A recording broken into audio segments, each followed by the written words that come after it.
रात के 1 बजे का समय था। गांव के किनारे एक पुराना घर था। वहां रामू, उसकी पत्नी और छोटा बेटा रहते थे। बाहर तेज हवा चल रही थी और कुत्ते लगातार भौंक रहे थे। अचानक ठक ठक ठक, दरवाजे पर किसी ने धीरे धीरे दस्तक दी। रामू की पत्नी घबरा गई। इतनी रात को कौन आया है? तभी बाहर से एक बहुत धीमी और डरावनी आवाज आई। बहन, थोड़ा सा प्याज दे दो, बहुत भूख लगी है। आवाज सुनकर ऐसा लग रहा था जैसे किसी के गले से आवाज ठीक से निकल ही नहीं रही। रामू ने खिड़की से झांक कर देखा। बाहर एक औरत सफेद साड़ी में खड़ी थी। उसके बाल पूरे चेहरे पर फैले हुए थे।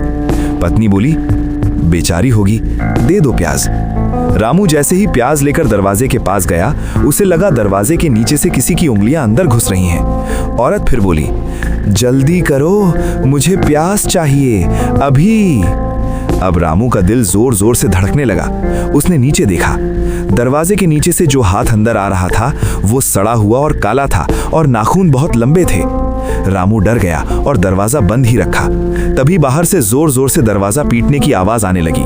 ठक ठक ठक। औरत गुस्से में चिल्लाने लगी, प्याज दे दो, नहीं तो मैं अंदर आ जाऊंगी। फिर अचानक आवाज बंद हो गई। पूरा घर बिल्कुल शांत हो गया। कुछ देर बाद रामू ने हिम्मत करके खिड़की से बाहर देखा, लेकिन बाहर कोई नहीं था। सुबह जब दरवाजा खोला तो रामू की पत्नी जोर से चीख पड़ी।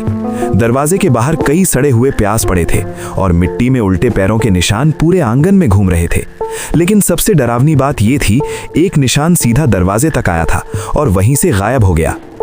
गांव के बूढ़े लोग कहते हैं, आधी रात को अगर कोई औरत प्याज मांगे तो कभी दरवाजा मत खोलना, क्योंकि वो भूखी औरत नहीं, भूखी आत्मा होती है।